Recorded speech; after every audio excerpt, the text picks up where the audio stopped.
What happens as you die? Find out in today's episode of That's Fascinating.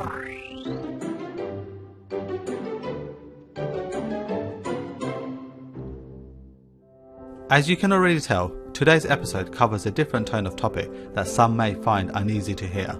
However, dying is a natural process and is the only real thing that all living things will encounter, unless it's one of those immortal replicating creatures that we explored in one of our shorts.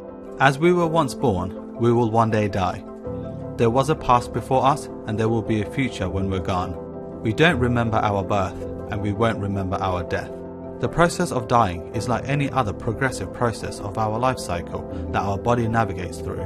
Like when we grow up, grow tall, grow big, it just happens, and so it isn't a process to fear.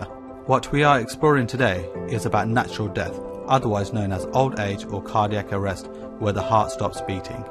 As a person starts to die, they tend to lose interest in eating and drinking, and lack the energy to do anything, with a constant feeling of sleepiness and wanting to close their eyes to rest. Similar to how you might feel when you've been ill, with that overwhelming feeling of tiredness where you do not have the energy to move and just want to sleep it off and recharge. However, when a dying person sleeps, it becomes something else, as they are actually dipping into unconsciousness more and more for longer periods of time, and any sleep that they get has less impact in regeneration or rebuilding of energy, as the body winds down and continues the dying process. As the body winds down, the person's heartbeat will weaken and cause blood pressure to drop, which in turn will deteriorate the normal function of internal organs, and also their skin will feel colder to the touch and make them feel colder in themselves.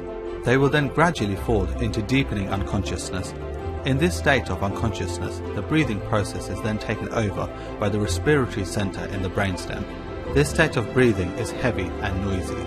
But eventually, the breathing will change and move from deep to shallower and from fast to slow repeating cycles. Their breathing continues to slow and becomes very shallow with some pauses until they take their final inhale and then their outward breath for the final time. A few minutes later, the heart will stop beating as it is no longer receiving oxygen, and cardiac arrest can be declared or time of death.